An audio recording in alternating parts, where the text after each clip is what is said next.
안녕하세요. 저는 제주도에서 베이커리 카페를 운영하고 있는 30대 중반 여성입니다.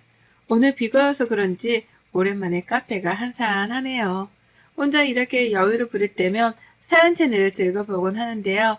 마침 남편도 마트에 볼 일이 있어 자리를 비웠고 오랜만에 여유를 가져볼 겸 제가 좋아하는 음악을 틀어놓고 창밖을 바라보고 있더니 몇 년 전 제가 겪었던 기가 막힌 일이 생각나 여러분에게 들려드리면 좋을 것 같아 사연을 적어봅니다. 여러분들의 많은 사연을 보고 울고 웃고 또 위로가 되기도 했답니다. 제가 어떤 일을 겪었는지 궁금하지 않으세요? 그럼 지금부터 제 사연을 시작할게요. 저는 어려서부터 보육원에서 자랐습니다. 전라도에 있는 보육원이었는데 장터가 열리던 기차역에서 제가 발견되었다고 해요. 제가 발견된 무렵 지역에서 큰 축제가 열렸는데 아마 그때 부모님을 잃어버린 게 아닐까 생각되네요. 지금은 물론 친부모님과 제해 행복한 삶을 살고 있어요. 사실 저에게는 생각하기도 싫은 이별의 아픔을 겪은 적이 있어요. 제가 들려드릴 사연이기도 하고요. 20살이 되면 보육원에서 더는 지낼 수가 없어요. 독립을 해야 하기 때문이죠. 엄마이자 아버지였던 선생님들 품을 떠나려니 막상 아쉬웠지만 언젠가는 겪어야 할 아픔이었기에 저는 덤덤한 척 하려고 무지 애썼습니다. 대학에 가고 싶은 마음은 컸지만 혼자 살아가야 하기에 돈을 벌어야겠다고 생각했어요. 공부보다 생계가 더 중요한 시점이었죠. 평소 빵순이로 불릴 만큼 빵에 대한 관심이 많았던 저는 제과 제빵 기능사 바리스타 자격증 공부를 취득했어요. 독립을 위해 선생님들이 마련해주신 방 한 칸 얻을 돈만 들고 서울로 올라와 무작정 앞만 보고 내달렸어요. 작은 옥탑방 하나를 어렵사리 구해 저만의 보금자리를 만들었고요. 경험을 쌓기 위해 동네 빵집, 카페 아르바이트 등 닥치는 대로 일을 했어요. 그러다 우연히 좋은 기회로 이름만 대면 알만한 제빵회사에 계약직으로 근무하게 되었어요. 정직원도 아니고 단기 계약직이었지만 저로서는 큰 영광이었죠. 지점별로 순환 근무를 하며 업무를 어느 정도 익혀나갈 때쯤이었어요. 회사는 대대적인 구조조정을 감행했고 정규직도 아닌 저는 당연히 그만둘 수밖에 없었습니다. 그래도 다행인 건지 큰 회사에서 일했던 경험 덕분인지 유명하다는 베이커리 카페에서 바리스타로 일을 하게 되었어요. 제빵사로 근무하길 희망했지만 바리스타로 근무하며 틈틈이 제빵 일도 도와달라 그러더라고요. 페이도 제 수준에서는 많았고요. 그렇게 업무에 적응을 해나갈 무렵 눈에 띄는 한 사람이 있었어요. 오후 2시가 되면 항상 커피와 함께 크루아상을 주문하는 손님이었어요. 제가 한참 일하는 시간이었고 자주 보던 탓에 자연스레 대화가 오가게 되었어요. 저보다 4살이 많았지만 말도 잘 통하는 것 같아 연락처를 주고받고 왕래하는 사이가 되었죠. 그 남자는 법대에 다니고 있었는데 동시에 사법고시를 준비하는 고시생이었어요. 매일을 마주치다 보니 서로에게 호감이 생겼고 연인으로 발전하게 되었죠. 데이트를 하는데 고시생이 신분이었던지라 남자친구는 돈이 없었어요. 사랑하는데 그까지 돈이 대수냐며 거의 모든 비용은 제가 부담했죠. 남자친구는 고시원에서 생활하고 있었습니다. 그런 사정을 잘 알기에 사랑하기에 아낌없이 퍼주었어요. 남자친구는 자신이 사법고시에 합격하면 저를 평생 책임지겠다고 약속했죠. 행복한 미래를 꿈꾸며 그렇게 사랑을 키워나갔습니다. 내가 사법고시 합격해서 변호사가 되면 우리 결혼하자. 내가 자기 행복하게 해줄게. 남자가 돼서 자기 여자 하나 못 지키면 그게 말이 되나? 내가 꼭 열심히 공부해서 좋은 결과로 보답할게. 기대해줘. 아쉽게도 첫 시험에서는 남자친구가 낙방을 하고 말았어요. 저는 그저 괜찮다며 남자친구를 위로해 주었고 남자친구는 저를 본 면목이 없다며 슬퍼했죠. 그렇게 자그마치 6년이라는 시간을 뒷바라지 해주었습니다. 당시에는 행복한 미래에 대한 확고함이 있었기에 그거 하나만을 보고 남자친구를 뒷바라지 했죠. 지금 생각해보면 저는 고아라고 치지만 남자친구는 자신의 집에 저를 단 한 번도 소개시켜 준 적이 없었어요. 조금이라도 의심을 했어야 했는데 왜 그땐 몰랐을까요? 남자친구를 만난 지도 6년차가 되던 어느 날 마지막이다 생각하고 치른 사법고시에 남자친구가 드디어 합격 소식을 알려왔어요. 저는 그 누구보다 기뻐해 주었고 남자친구도 이제야 좀 숨을 좀 쉬겠다며 안도의 한숨을 내쉬더라고요. 그렇게 연말에 사법연수원 입소를 앞두고 그 전까지 조금의 여유를 느끼라고 조언해 주었습니다. 저는 남자친구에게 고생했다며 원하는 것은 무엇이든 하라며 100만 원이라는 돈을 주었습니다. 형편이 넉넉지 않은 걸로 알고 있었기에 그동안 갇혀 지내다시피 힘들게 마음고생했으니 조금 편히 놀아보라는 의미에서였죠. 지금 생각해보면 제가 왜 그랬는지 의문이네요. 며칠의 시간이 지나 남자친구는 부모님께 인사를 가자고 하는 겁니다. 제가 9월을 안 좋게 보시면 어쩌나 하는 내심 불안한 마음이었죠. 하지만 조금이라도 잘 보이고 싶은 마음에 20만 원이라는 거금을 들여 난생 처음 비싼 원피스도 사 입었습니다. 그때는 무조건 남자친구와 결혼하고 싶었으니까요. 하지만 불길한 예감은 피해가질 않았어요. 남자친구의 집에 방문했는데 생각보다 많이 여유로운 생활을 하고 있더라고요. 강남에 있는 브랜드 아파트였기에 저는 현관에서부터 우아를 되새기며 집안에 들어섰죠. 남자친구가 있어서 그랬는지는 모르겠지만 예비 시어머니가 저를 상냥하게 맞아주시더라고요. 식사를 하고 차를 마시는데 남자친구가 잠시 전화를 받고 오겠다며 자리를 비웠습니다. 그랬더니 예비 시어머니의 표정이 확 돌변하시더니 어쩌다 너 같은 것이 우리 아들한테 들러붙어서는 이라고 말씀하시는 게 아니겠어요? 저는 제가 잘못 들었나 싶어 어리둥절한 표정을 지었습니다. 뭘 그렇게 멍청하게 굴어? 네가 들은 게 맞아. 이제 곧 변호사 될 사람인데 니까짓 게 가당키나 한다니. 듣자하니 너 코아라며? 어디서 근본도 없는 게 우리 아들을 넘봐? 태어나서 그 누구에게 고아라고 멸시를 받아본 적이 없었기에 그저 당황해 말도 안 나왔죠.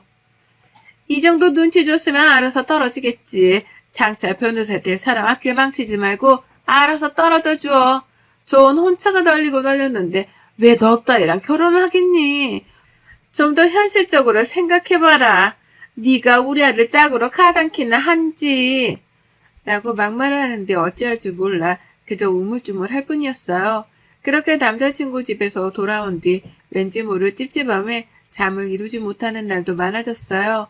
시간이 흘러 남자친구는 연수원에 입소를 하게 되었고 그때부터 연락이 잘 되지 않았어요. 처음에는 그저 하는 일이 바빠서 그러려니 했죠. 한 달, 2달, 그렇게 몇 개월을 잊을만 하면 한두 번 연락이 될까 말까 할 정도로 서로에게 소원의 짐을 느꼈습니다. 그러던 어느 날 제가 일하던 카페로 저를 찾아온 손님이 있었어요. 상당히 예쁘고 도시적인 느낌의 여자였죠. 김진태 씨 여자친구죠?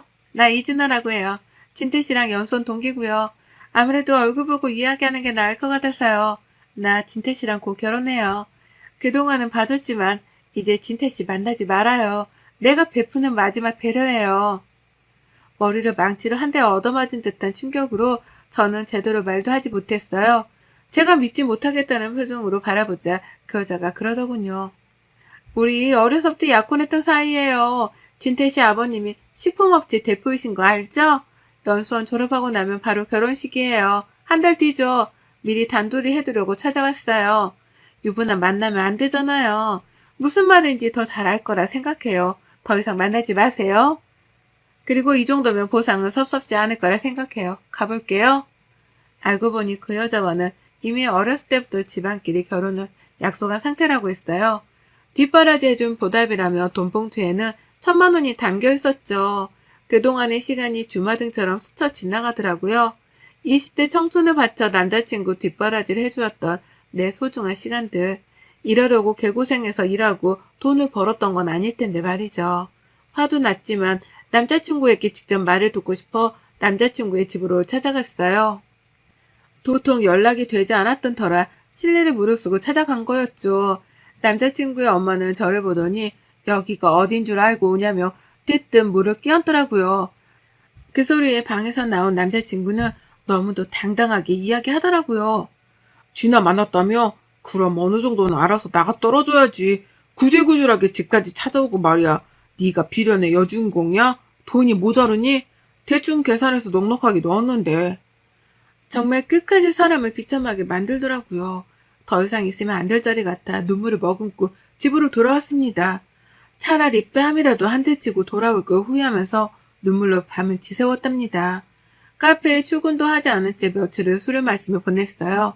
마음이 너무 힘든 나머지 보육원 선생님들과 같이 지냈던 동생들이 생각나더라고요. 그동안 바빠서 연락도 제대로 못 드렸고 마음도 추스릴 겸 겸사겸사 시골로 내려갔습니다. 몇 년 만에 방문한 보육원은 정말 변한 게 하나도 없었어요. 선생님들도 그대로였고 어리기만 했던 동생들은 키가 훌쩍 자라 있었죠. 따뜻한 밥을 먹으며 가족의 품으로 돌아오니 마음이 조금은 편해지더라고요.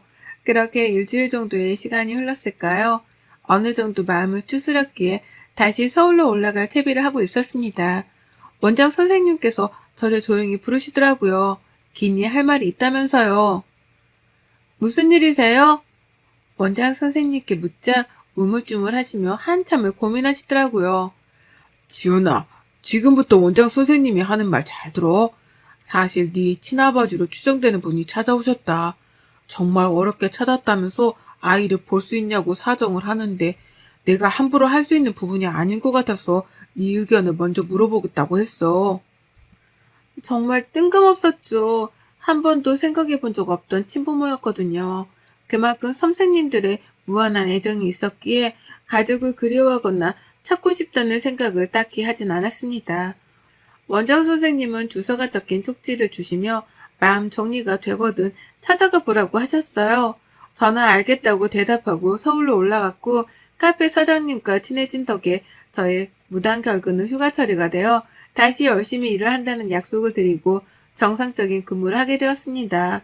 그렇게 일을 하며 한참을 고민한 끝에 쪽지에 적힌 주소를 찾아가 보자 결심했죠. 주소지는 일하던 카페와 그리 멀지 않은 곳이었어요. 부자 동네라고 소문이 난 곳이었고 어렵지 않게 해당 주소지를 찾아갈 수 있었어요.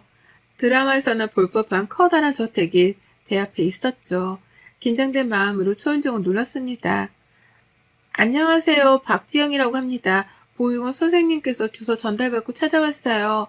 찾아가면 아실 거라면서요. 그렇게 집사로 보이는 분의 안내를 받으며 집 안으로 들어서는데 정말 의리의리하더군요. 정말 드라마에서 볼 법한 회장님 집 그 자체였어요. 거실로 들어서자 소파에는 중년 부부가 앉아있어 인사를 나누고 자리에 앉기도 전에 맞은편에 앉아있던 중년 여성이 눈물을 흘리기 시작했습니다. 연지야, 우리 연지가 왔구나 하며 제 옆으로 오더니 제 손을 어루만지는 게 아니겠어요? 그러면서 사진 몇 장을 보여주시는데 어렸을 적 제 모습이었어요. 혹시 몰라 저도 항상 지니고 있던 사진이 있었는데 똑같은 옷을 입은 사진이었죠. 제가 발견됐을 당시 찍어두셨던 사진이었는데 정말 이럴 수 있나 싶을 정도로 얼떨떨했습니다. 중년 부부는 눈물을 흘리며 제 손을 어루만지시더니 우리 딸을 드디어 찾았네 하며 눈물을 흘리셨어요. 사실 제 손등에는 어렸을 때 어딘가에 대인 듯한 화상 흉터가 있는데요. 그 상처를 보시고는 친딸이라고 확신을 하셨답니다. 자신들과 폭죽놀이를 하듯 생긴 상처라면서요. 저는 확실한 게 좋으니 유전자 검사를 해보자고 했고 며칠 뒤 친자관계가 성립한다는 통보를 받았습니다. 저도 처음에는 얼떨떨하기만 했지만 저에게도 가족이 있다는 사실에 안도했죠. 반가움일까요? 고마움일까요? 저도 눈물이 나더군요. 제 부모님을 부둥켜 안으며 태어나서 처음으로 어린아이처럼 펑펑 울었습니다. 부모님은 지금이라도 그동안 못해준 것들을 다 해주시겠다고 하셨어요. 아버지는 이름만 대면 알만한 기업의 대표셨거든요. 옥탑방을 정리하고 집으로 들어오라 하셨고 저는 바로 다음날 아버지가 보내주신 기사분과 짐 정리를 했습니다. 언제든 딸을 찾을 거라는 생각을 하셨고 그래서 방도 항상 꾸며두고 계셨다고 해요. 그동안 예쁜 옷 못 사입힌 거, 맛있는 거 못 사줬던 게 한이라며 매일같이 저를 데리고 다니시며 이것저것 사주시기 바쁘셨죠. 저는 부담스러웠지만 내심 기쁘기도 했어요. 처음 느껴보는 부모님의 따뜻함이 어찌나 좋던지요. 그러다 우연히 엄마와 백화점에서 쇼핑을 하는데 아플싸 남자친구와 그 엄마를 마주치게 됐습니다. 다행히 저만 발견한 상태였고 그냥 지나가길 바랬죠. 그 여자는 저희 엄마를 보더니 냉큼 달려와서는 아는 척을 하더라고요. 사모님, 여긴 어쩐 일이세요? 쇼핑 나오셨어요? 옆에 있는 이 여자분은 아니 너는? 우리 연지를 아세요? 내가 말했죠? 예전에 잃어버렸다던 우리 딸 얼마 전에 재회했답니다. 그래서 이렇게 좋은 시간을 보내고 있지요. 이 여사님은 그동안 잘 지내셨죠? 아, 네. 저야 잘 지냈죠. 아들 결혼 준비로 바쁘답니다. 어떻게 이런 일이. 남자친구의 엄마는 변해버린 저의 모습을 보고 놀란 눈치였어요. 그렇게 며칠의 시간이 지났을까요? 남자친구에게 연락이 오는 겁니다. 서로 연락할 일이 없겠거니 했는데 벌써부터 속이 훤히 들여다 보이더라고요. 저에게 잘 지냈냐며 안부를 물으며 결혼하기로 했던 여자와 파혼을 했다고 하더라고요. 그래서 저보고 어쩌라는 거냐 따져 물으니 자신이 잘못했다며 다시 잘 해보자는 이야기를 했습니다. 정말 뻔뻔하지 않나요? 저는 기가 찼지만 나름의 복수를 해주기 위해 남자친구, 아니 그 남자를 이용하기로 했어요. 집 근처 카페에서 만나기로 해서 잔뜩 힘을 주고는 그 남자를 만나러 갔죠.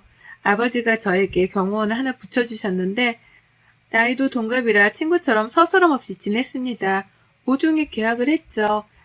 제 약혼자인 척 해달라고요. 일부러 백화점에 가서 최고급 정장으로 마치고 아버지가 사주신 스포츠카를 카페 앞에 세워두고 밖에서 기다리게 했습니다. 아버지가 사는 차는 국내에도 몇 대 없는 차라 차에 관심 있는 사람이라면 누구든지 부러워할 만한 차였죠. 아무튼 카페에 들어서니 남자친구는 저에게 미안하다며 파리처럼 손발을 비비며 사과를 하더라고요. 그러면서 결혼을 다시 생각해보자고 서로 사랑했지 않냐며 이야기를 하는데 한 대 때리고 싶은 심정이었습니다. 맞장구를 쳐주는 척하며 저에게 줄 선물이랍시고 400만원짜리 반지도 챙겨왔더라고요. 저는 고맙게 받겠다며 선물을 챙겨들고는 자리를 옮기자며 자연스레 밖으로 유도했어요. 사실 복수라고 할 것까지는 없었지만 제가 그만큼 잘 살고 있고 니까짓게 날 넘볼 수 없다는 걸 알려주고 싶었어요. 제가 받은 만큼 되돌려주고 싶었던 거죠. 아니나 다를까 남자친구는 차를 보더니 우아거리며 주변을 서성이더니 감탄을 금치 못하더군요. 제가 기다리고 있던 경호원에게 신호를 하자 저를 데리러 연인인 척 연기를 했어요. 그 남자는 당황하며 얼굴이 시뻘개지더니 소리를 치기 시작했죠. 인사해, 내 약혼자야. 이제 알겠니? 너 따위는 나한테 어울리지 않아. 이 반지는 감사히 받을게. 팔에서 맛있는 거나 사 먹어야겠다. 고생해서 비위 맞춰주느라. 뭐? 너 이게 지금 날 갖고 논 거야? 야, 그 반지가 얼마짜린 줄 알고 그러는 거야?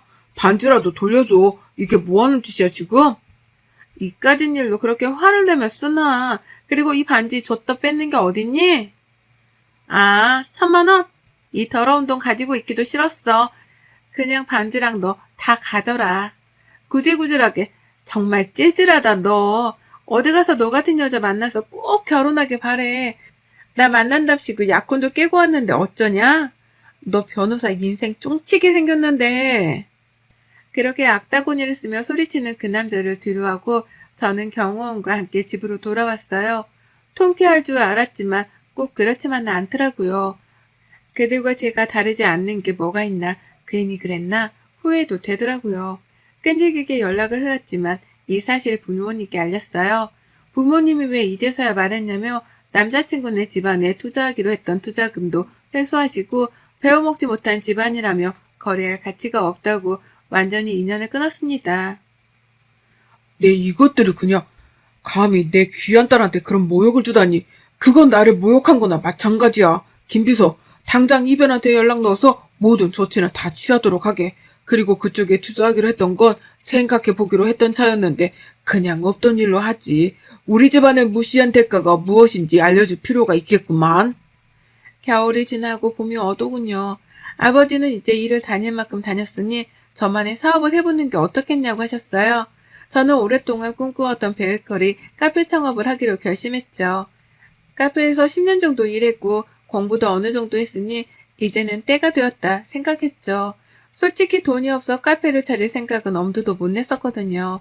저는 저만의 인생을 살아보고 싶어 아버지께 투자금을 받아 제주도에 베이커리 카페를 차렸어요. 개업을 한 달 정도 앞둔 시점 미리 내려가 제주도 생활에 적응하고 싶어 떠날 준비를 했어요. 더 이상 경호원도 필요 없었기에 저를 위해 근무해준 친구에게 마지막 인사를 건넸죠. 그렇게 저는 제주로 내려갔습니다. 1년 정도의 시간이 지나고 어느 정도 자리를 잡았을 무렵 카페로 손님이 찾아왔습니다. 저를 경호해주던 그 친구였어요. 제가 제주도로 떠난 뒤 마음을 접으려 했지만 그러지 못했다며 제게 이야기하더라고요. 어떻게든 잊어보려 노력했지만 그게 잘 안 되더라고. 회장님께 그만둔다 말하고 여행도 다녀보고 미친 듯이 운동도 해봤지만 그래도 생각나더라. 그래서 가만히 있으면 안 될 것 같아 거절당하더라도 내 마음 전하고 싶었어. 이렇게 얼굴 보니 마음이 놓이네. 그동안 잘 지냈지? 당장은 연애할 생각이 없었지만 그 친구가 저를 따라 제주도까지 내려와 마음을 고백하는데 솔직히 조금 흔들렸습니다. 그렇게 조금씩 서로에 대해 알아가기로 했죠.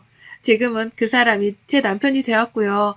제가 창업한 카페는 SNS로 소문이 나 항상 사람들로 붐비기 시작했고 유명해졌어요. 남편과 함께 지금까지 잘 꾸려오고 있고요. 지난 과거는 다 잊고 행복하게 지내온 만큼 앞으로는 더욱더 행복할 예정이랍니다. 내년에는 둘에서 셋이 될 예정이기도 해요.